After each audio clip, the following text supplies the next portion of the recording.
자, 이제 컴퓨터 들을 주제는 저당의 유동화 얘기하고요. 주택연금제도 묶어서 설명드리겠습니다. 문제가 많지는 않아요. 그래서 먼저 저당의 유동화 관련해서 저당 시장이라는 키워드 가지고 접근합니다. 그래서 1차 시장, 2차 시장이라는 개념이 있겠고요. 자, 금융기관하고요. 주택담보대출을 받고자 하는 사람 간에 이루어지는 시장을 1차 저당 시장이라고 부르게 됩니다. 그래서 금융기관에서는 주택담보대출, 주택을 담보로 해서 대출을 받고자 하는 사람이 주택이 돼서 저당권이라고 하는 것을 설정을 해가지고요. 돈을 빌려주게 되죠. 해서 이 사람이 돈을 갚지 않게 되면 경매 청구해서 자신의 채권을 우선 회수할 수 있는 권리를 저당권이라고 부르게 됩니다. 자, 그런데 이렇게 저당권만 가지고 있게 되면 은행에 가용 가능한 자원이 한정되어 있기 때문에 무슨 문제가 발생하냐면 추가적인 대출을 하기가 좀 곤란한 문제가 발생한다. 그랬을 때 이 저당권이라고 하는 것을 담보로 해서 투자자한테 돈을 융통을 합니다. 그래서 이 투자자에게 일정한 경우 지분을 주거나 또는 일정한 이익을 돌려줄 걸 전제로 해서 돈을 융통을 하고요. 그 돈을 가지고 또 저당권을 설정하고 돈을 빌려줄 수가 있다. 이걸 이름하여 투자자와 금융기관 간에 이루어지는 시장을 가리켜서 2차 저당 시장이라고 부르게 됩니다. 그래서 이게 한 2개 정도 지문 구성이 되고 한번 답이 됐던 주제. 그 다음에 저당의 유동화 형태를 보게 되면 주택저당증권이라는 것을 발행을 하게 되는데 이게 되게 까다로워요. 그런데 시험 문제용으로는 지금 7년간에 한 번 답을 뽑아내게 됩니다. 그래서 우리 앞에서 그런 거 공부하셨죠. 바로 부채금융하고 지분금융을 구분할 때 조신리 등은 어떻다? 지분금융에 해당이 된다. 그러면서 하나 살 붙였던 것이 MPTS라고 하는 것도 지분금융에 해당된다. 그 다음에 MBB라고 해서 B자 돌리면 다 뭐가 된다? 부채금융에 해당이 된다. 그래서 지금 MBB하고 MPTS라고 하는 개념을 이제 분석을 해봐야 되는데 요거 이렇게 무식하게 외우자고 그랬어요. B. 이 B가 사실 그 B는 아닌데 은행이 각종 위험을 부담하게 되는 것을 뭐라고 한다? MBB라고 이렇게 부르게 됩니다. 이에 비해서 MPTS라고 하는 것은 투자자가 각종 위험을 부담하게 되는 것을 뭐라고 한다? MPTS라고 부르게 됩니다. 그래서 저당권을 담보로 투자자한테 돈을 빌린다. 그래서 돈을 다시 갚겠다라는 형식의 주택저당증권을 뭐라 부른다? MBB라고 부르게 된다. 이에 비해서 아예 지분권, 저당권에 관한 지분권 자체를 투자자에게 이전하는 형식을 가리켜서 투자자가 각종 위험을 부담한다 해서 MPTS라고 부르게 된다. 해서 이것만 아시면 돼. 그래서 위험을 누가 부담할 것이냐. 결국은 저당권 등에 대한 권리 자체는 누가 바로 금융기관이 계속 가지고 있는 것을 MBB라고 부르게 될 테고 통째로 아예 권리를 넘겨주는 것을 뭐라고 한다? MPTS라고 부른다. 해서 우리가 민법 등을 또 등기법을 공부를 하다 보면 저당권이라고 하는 거 피담보채권과 분리하지 않는다라는 전제가 쌓이게 되면 저당권 이전할 수 있거든요. MPTS라고 하는 것은 굳이 개념을 보게 되면 저당권 이전과 유사한 효력이 발생하는 게 MPTS. 그래서 B 하면 뱅크, 은행이 책임을 지게 된다. MPTS 투자자가 책임을 지게 된다. 이렇게 무식하게 외우자고 그랬어. 이걸 의미를 새겨봐봤자 어차피 의미도 없고 외우기도 힘들어. 그 다음에 이제 CMO, 얘는 이제 다양화라고 하는 거. 요게 키워드. C하고 D하고 비슷하잖아. 그래서 CMO 하게 되면 어떻다? 다양화. 이렇게 무식하게 일단 외우고 들어가도록 하겠습니다. 그래서 먼저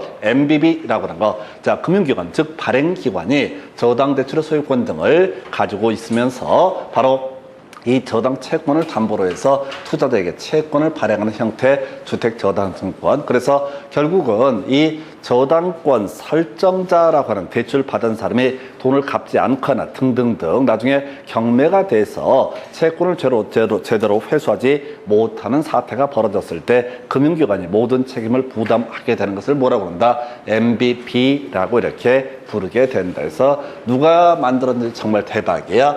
뱅크가 책임을 지게 된다. 이건 그래 좀 나. 이게 더 엽기적인 게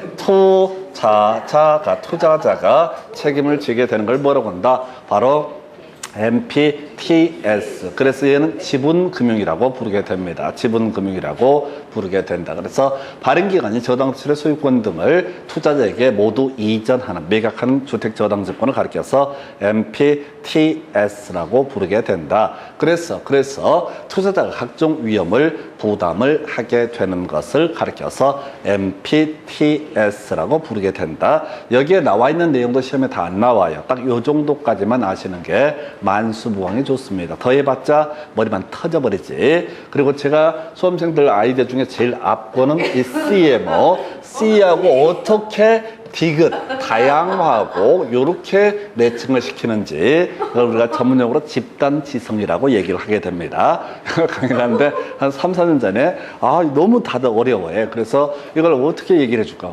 그 당시에는 제가 원문도 막 읊어드렸어. 근데 아무도 감흥이 없어. 자, C, 디귿, 다양화라고 하는 거 요거 거의 비슷해 보인다. 그래서 요렇게 외우니까 잊어버릴 일이 없습니다. 해서 자, 저당 채권, 담보채권, MBB와 MPTS의 혼합형 주택저당증권을 가리켜서 다계층 저당증권 또는 다층 저당증권, 용어가 영문이다 보니까 번역하는 사람에 따라서 용어가 다양해지게 됩니다.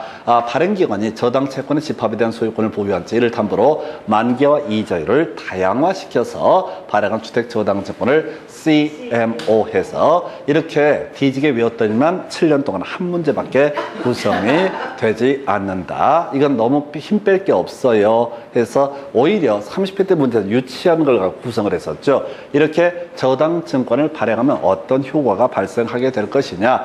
자, 이제 금융기관 입장에서는 대출채권만 가지고 있으면 유동자금이 없다는 거죠. 근데 투자자에게 대출채권 매각 등을 통해서 유동성을 확보할 수 있다라고 할 것. 그다음 비슷한 얘기가 자기자본 비율도 늘릴 수가 있다. 두 번째, 투자자 입장에서는 일정한 법정 절차에 따라서 이 저당증권을 MBB 주택저당증권을 매입을 하기 때문에 안정적인 투자가 가능하다라고 할 것. 그 다음에 차입자 입장에서 지금 대출을 받고 싶은 사람 입장에서는 금융기관의 유동성이 증대됨에 따라서 좀 더 쉽게 더 많은 금액을 대출을 받을 수가 있다라고 하는 거. 이게 이제 저당증권 발행의 효과라고 이렇게 얘기를 하게 됩니다. 그래서 이 정도가 주택저당증권 또 저당증권 발행의 효과에서 아무래도 제일 힘든 게 우리 공부하는 입장에서는 MBB, MPTS, CMO라고 하는 거. 근데 실제 포인트는 저당 시장에서 한 문제, 저당증권 발행의 효과에서 한 문제, 그 다음에 지금 복잡스러워 보이는 MBB, MPTS, CMO 묶어서 이제 MBS라고 불리게 되는데 여기서 한 문제 해서 하여튼 어려운 게 중요한 게 아니라 시험 문제 잘 맞출 수 있으려면 기본이 되는 것들에 충실하시는 게 필요해 보입니다. 해서 자, 요 정도가 되겠고요. 그 다음에 이제 자, 문제 가면서 가볼까요? 주택금융 등에 관한 설명, 틀린 것을 고르시오라고 해서 주택금융은 주택자금 조성, 이 건설업자한테 대출해 주는 것을 뭐라고 한다? 아까 공급자 금융 이런 식의 용어를 썼었죠. 그 다음에 자가주택의 공급 확대, 주거 안정 등의 기능이 있다. 그래서 아까 같이 묶어서 갔던 게 기금이야라고 하는 거 있었죠? 기금이야. 자, 기금이야. 기금은 어디까지? 이하. 공유주택 규모 이하의 주택에만 바로 대출 등을 해줄 수가 있다. 2번 주택 소비금융. 주택을 구입하려는 사람이 주택을 담보로 제공하고 자금을 제공받는 형태 금융. 자, 담보인정 비율 LTV라고 하는 것은 주택의 담보가치를 중심으로 대출 규모를 정하는 기준이고 차주 상환 능력 DTI라고 하는 것은 차입자의 소득을 중심으로 대출 규모를 결정하는 기준이다. 그래서 앞에서 우리가 LTV 곱하기 부동산의 가격 이게 대출 한도 하나 나왔었고요. 저소비라고 하는 거 연저당 상수분의 연소득 곱하기 총부채 상환 비율 이런 식으로 정의를 했습니다. 자, 4번 2차 저당 대출 시장은 저당 대출을 원하는 수요자와 저당 대출을 제공하는 금융기관으로 형성되는 시장, 요건 1차 시장을 얘기하고 그 예시값으로서 주택담보 대출 시장이 여기에 속한다 해서 답은 4번으로 구성을 했습니다. 그 다음에 5번 원리금 균등 분할 상환 방식이라고 하는 거 대출 직후에는 원리금 상환액이 적다라고 해서 초기에 더 많이 냈던 거 이게 원금 균등 분할 상환 방식이 될 테고 후기로 갈수록 더 좀 상대적으로 적게 내는 것을 원금 균등 분할 상환 방식이라고 부르게 된다. 해서 이 문제 답은 4번. 그 다음 문제예요. 자, 가서 보게 되면, 자, 저당 담보부증권, MBS와 관련한 설명으로 틀린 것을. 자, 보십시다. 24회 때 한 번 쟁점을 삼아내게 됩니다. 그리고 그 후로 25, 26, 27, 28, 29, 30까지 거의 출제를 하지 않습니다. 하더라도 답으로 구성하지 않습니다. 그래서 제일 먼저 MPTS, 누가 투자자가, 원래는 모기지, 패스로 세큐리티 이렇게 가는 건데, 우리 무식하게 투자자가 각종 위험을 부담하게 되는 것을 뭐라고 한다? MPTS라고 해서 지분형 증권, 맞죠? MPTS는 뭐가 된다? 지분형. MBB는 뭐가 된다? 부채금융이라고 하는 거. 아까 지분금융과 부채금융 얘기 있었죠? 지분금융에 조심리가 있었고 따로 이 MPTS를 기억해달라라고 이렇게 말씀을 드린 바가 있습니다. 자, 그래서 자, 지분형 증권이기 때문에 증권의 수익은 기초자산인 주택저당채권의 집합물의 현금 흐름에 의존한다 해서 결과적으로 자, 차입자가 돈을 잘 갚으면 어떻다? 이 투자자에게 이 이득이 배당이 되게 된다. 이런 얘기인데 잘 이해할 수 없어. 자, 2번 점은 MBB라고 하는 거. 뱅크 이렇게 가자고 그랬었죠.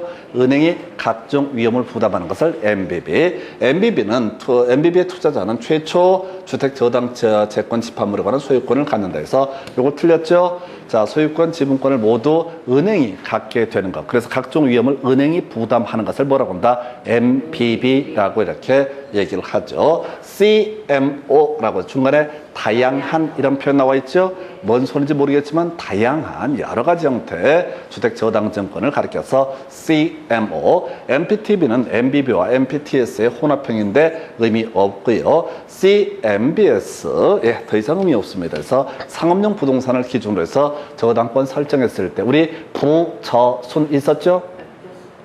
부저순 있었죠? 아까 물어봤잖아. 부저순 이게 뭐냐고 헷갈려 죽겠다고 이것만 힘들다고. 그래서 못 외운 게 부저순이다 이렇게 외워달라고 그랬어요. 그래서 부채 감당률 곱하기 저당 상수분의 순영업소득 이렇게 해서 상업용 부동산을 기준으로 해서 대출한다. 순영업소득 기준으로 대출한다를 따져 물을 때 나오는 개념. 이게 이제 CMBS, 이게 상업용 부동산에 대한 저당권에 대해서 이걸 유동화시키는 것을 커머셜 상업용 부동산을 얘기하기 때문에 CMBS 신경 쓰지 말라고. 이런 것들 보지 말라고. 상업용이다, 커머셜 이거 하나로 끝내야 되는 거야. 한 번 나오고 다시는 안 나왔어. 해서 욕심 부리지 마시고요. 그냥 MBB 뱅크, MPTS 투자자 이렇게 무식하게 외우는 거. CMO 하게 되면 다양화 이렇게 가게 됩니다. 그 다음 주제.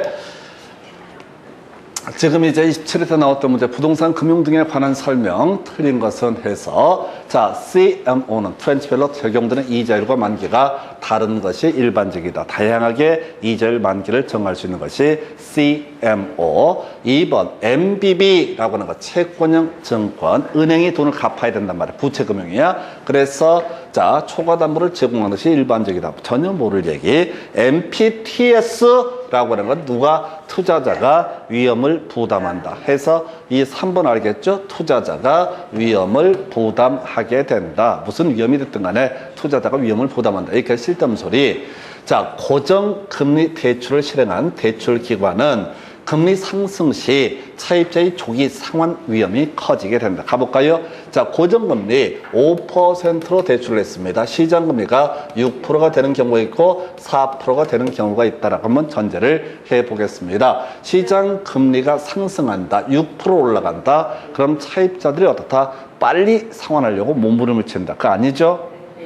5%의 대출을 받았는데 뭐 하려고 또 대환대출 6% 받아. 나 어려울 때 도와줬더니 은행이니까 어떻게든 은행한테 감사의 마음을 표하겠다. 아니게라고. 이게 틀렸다고요. 이게 답이 된다고 해서 지금 시장금리가 상승하면 합리적 경제인 차입자 입장에서는 기존 대출을 유지하려고 하는 거지 굳이 5% 대출을 갚고 6% 대출로 다시 갈아타지는 않을 것이다. 아까 비슷한 문제 하나 나왔었잖아요. 해서 차입자는 금리 상승기 어쩌고 저쩌고 어떻게 한다? 조기에 상환하려고 노력한다. 은행한테 감사한 마음을 표하기 위해서 그 얘기를 거꾸로 자, 금융기관 입장에서 얘기하고 있는 거죠. 이것도 틀린 표현에서 지금 답은 4번으로 구성을 하고 있습니다. 5번 2차 저당 시장은 1차 저당 시장에 자금을 공급하는 역할을 담당한다 해서 오른편 이렇게 구성을 하고 있어요. 그래서 지금 24회 때 한번 이게 MBB, MPTS, CMO 이런 게 나왔었고 27회 때 3년 만에 다시 지문 몇 개 구성을 했는데 실제 답이 됐던 주제는 이거랑 별 관련이 없는 것을 가지고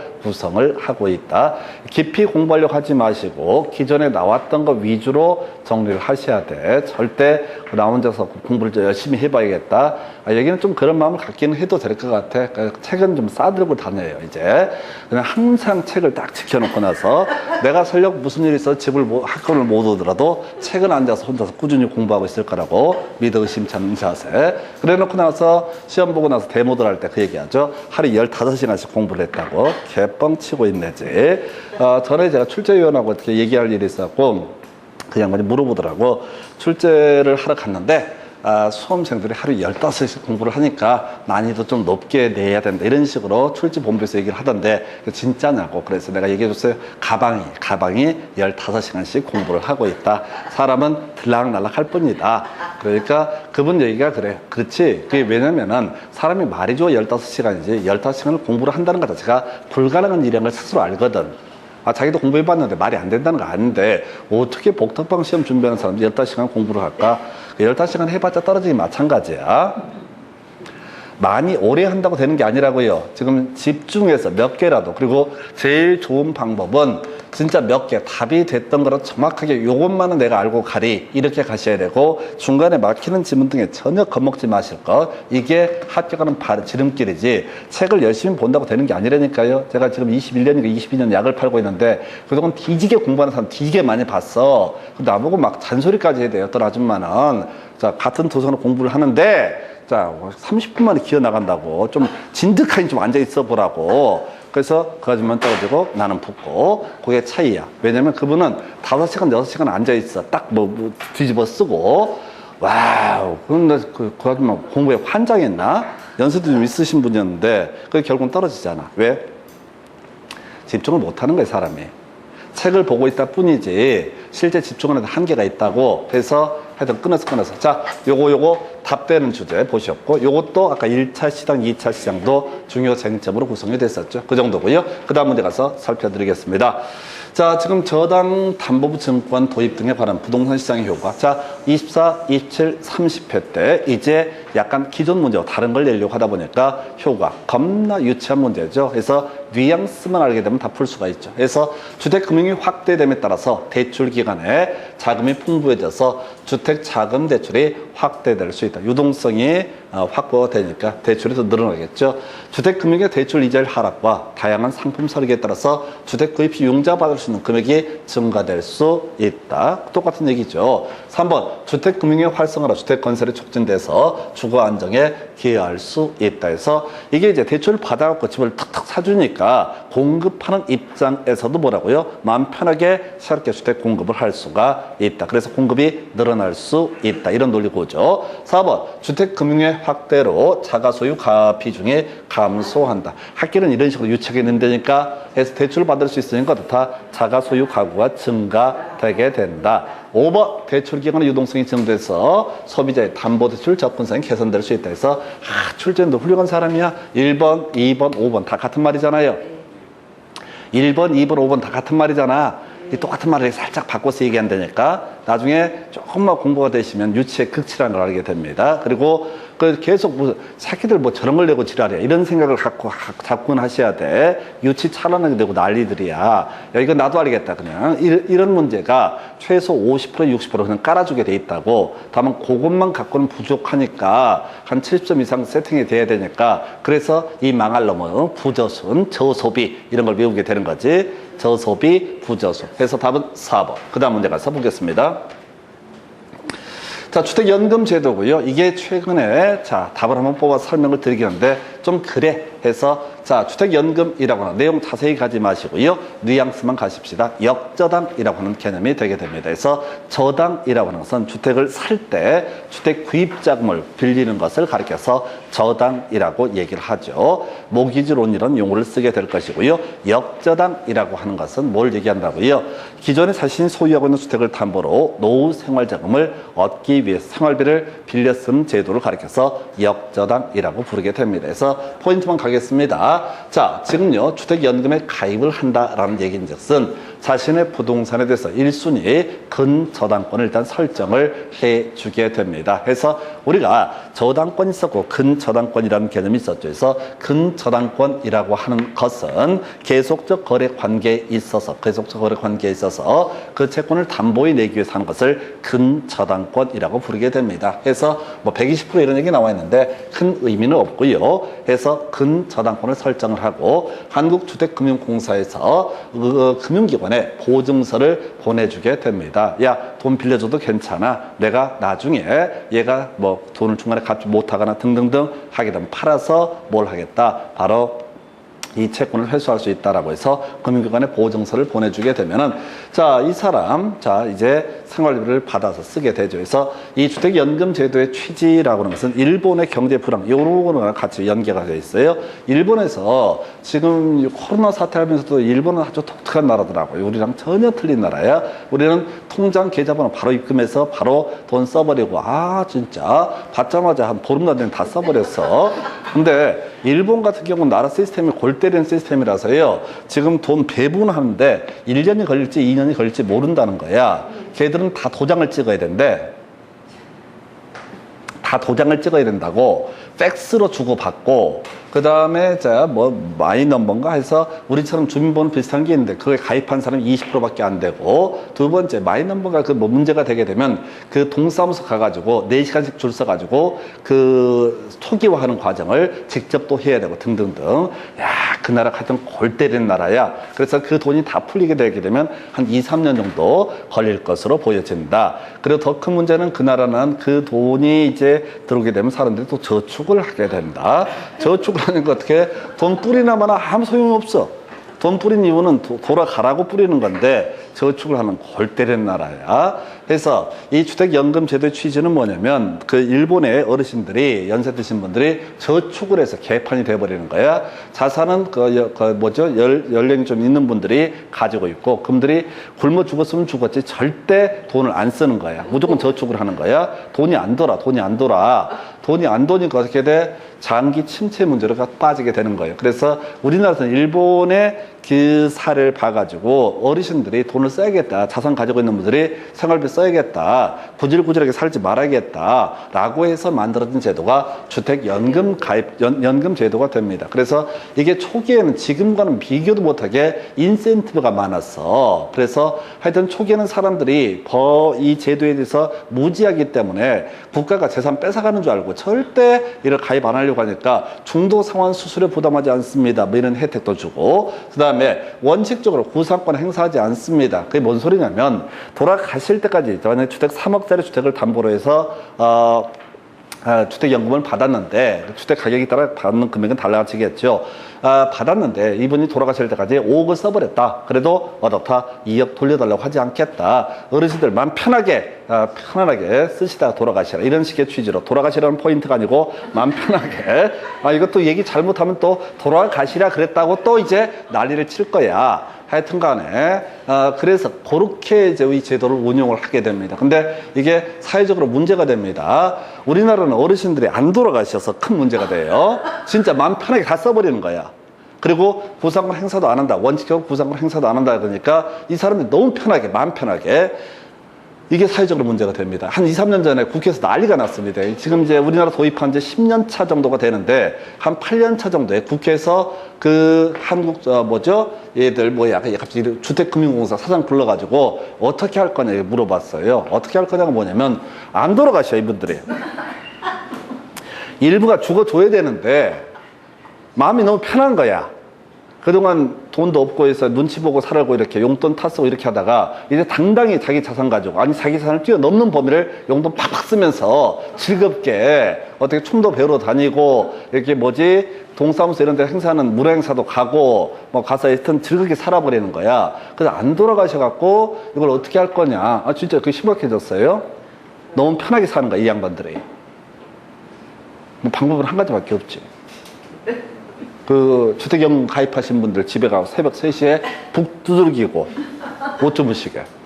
하여튼 그래서 지금 몇 가지 이제 규제 혜택이 많이 줄어들게 됩니다. 어찌됐든 중도상환 수수료 이런 것들이 있었고요.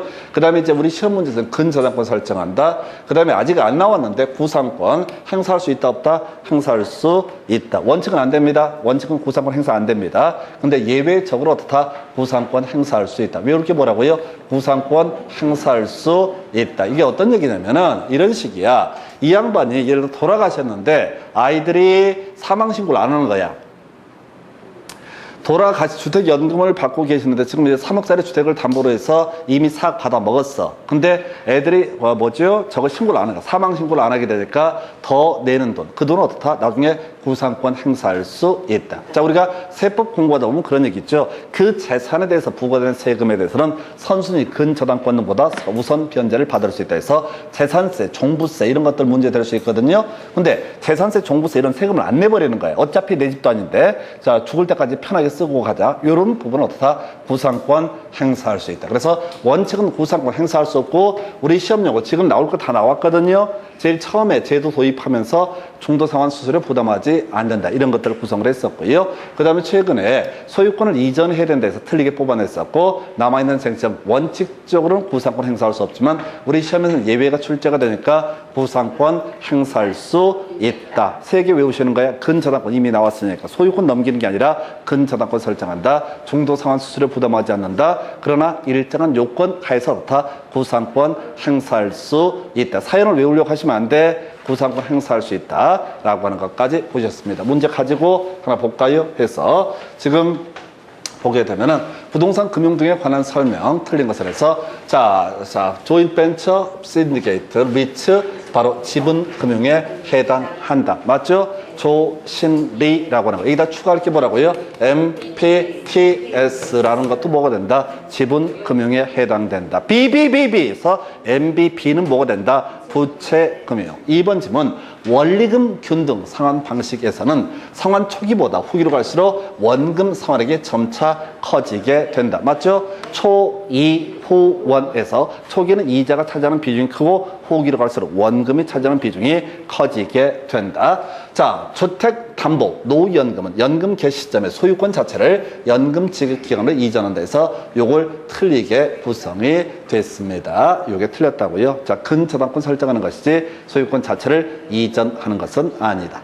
MBB, 자, 채무 불이행 위험이 채무 불이행이 발생하더라도 그 투자자에게 그 이익 등을 어떻다 지급을 해야 된다. 왜? 뱅크, 은행이 책임을 져야 되기 때문에 투자자는 손해를 보지 않는다. 뭔 사고가 터지더라도. 그 다음에 다층 저당 증권 다양한이라고 나와 있죠. 다층 저당 증권 다양한 요 정도로 날리시는 거예요. 이걸 디테일하게 보시는 게 아니에요. 그래서 이 문제 답은 3번 이렇게 구성을 하게 됩니다. 그래서 그 다음 문제 자산 유동화에 관한 법령상 프로젝트 파이낸싱의 유동화에 관한 설명 옳은 것은 버리시면 되겠습니다. 그래서 이런 문제는 풀 수가 없어요. 아주 작정을 하고 작년에 냈던 그런 문제 중에 한 문제가 2가지 문제가 있는데 이 정도에서 결국은 지금 포인트는 뭐가 되냐면 시험에 좀 나왔던 것들 있잖아요. 거의 구구단처럼 외워둬야지 해결이 가능합니다. 적당히 하는 건 의미가 없어요. 해서 이 정도까지 보셨고, 이 정도에서 오늘 금융론까지